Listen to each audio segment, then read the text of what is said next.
বাবা মা ভালো না হলে না ছেলেপুলে ভালো হয় না। আমরা যতই বলি ছেলেপুলে কেন ভালো হচ্ছে না, কোথাও না কোথাও আমাদের একটা ত্রুটি আছে। কামারপুকুরে একবার শুনছিলাম এক মা তার সন্তানকে লিখেছেন একটা অদ্ভুত চিঠি।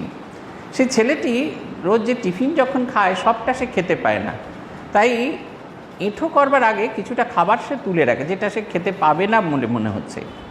তারপরে যেটা সে খেতে পারে না সেই খাবারটা ওই দারোয়ানের যে ছেলে আছে তাকে দিয়ে দেয়। এখন মা কোনোভাবে শুনলেন এই কথাটি, তাই তিনি চিঠি লিখলেন, ওখানে তোমাকে যে খাবার দেওয়া হয় তাহার জন্য পুরো অর্থ আমরা প্রদান করিয়া থাকি, অতএব তুমি ওই খাদ্য হইতে কাউকে দিবে না।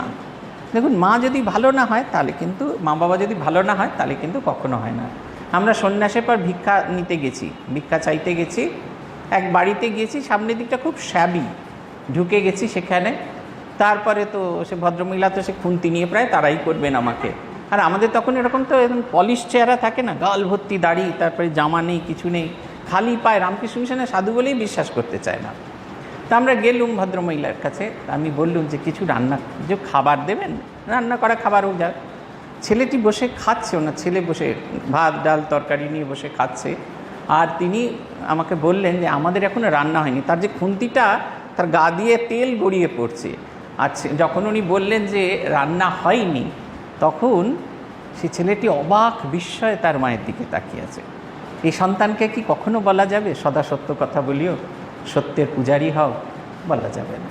আমাদের ওখানে স্কুলে আমরা প্রত্যেক বছর দিই, ওই বই দিয়ে থাকি 9 আর 10-এর 5 জন করে গরিব ছেলেকে প্রত্যেক স্কুল থেকে, যতগুলো স্কুল আছে সব স্কুলে দেওয়া হয়।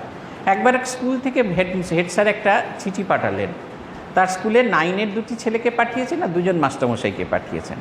কিন্তু 9 আর 10-এর যে কজন, মানে 9-এর 3জন আর 10-এর 5 জনই, 8 জন ছেলেই নাকি এত অসুস্থ তাদের পক্ষে আসা সম্ভব না। আমরা একটু বসালাম, কারণ 9-এর বই দেওয়া হচ্ছে তো 10-এর বই খুঁজে বার করতে হবে। তা ছেলেগুলোকে জিজ্ঞেস করলাম, হ্যাঁ রে সবাই কি অসুস্থ? বলে না না স্যার বললেন আবার 2.5 টাকা খরচ করে যাবি, বাস ভাড়া করে যাবি, তার চেয়ে আমি চিঠি লিখে দিচ্ছি। কীরম চিঠি? না হেড স্যার তার প্যাডে লিখছেন এইটা, তার সেখানেও হচ্ছে না, তিনি তার তলায় হেডমাস্টার সিল দিচ্ছেন, তাতেও হচ্ছে না, গোল্ড স্ট্যাম্প মেরে দিচ্ছেন, অথেন্টিকেট করে দিচ্ছেন। আমরা কি এই ছাত্রকে কখনো এই হেড স্যার বলতে পারবেন কেন সত্যি বলিসনি, কেন মিথ্যে বলেছিস? অতএব বাবা মা ভালো হওয়াটা ভীষণ জরুরি। আমাদের ছেলেপুলেরা অসৎ হয় কোথা থেকে জানেন তো? আমাদের কাছ থেকে। কোনো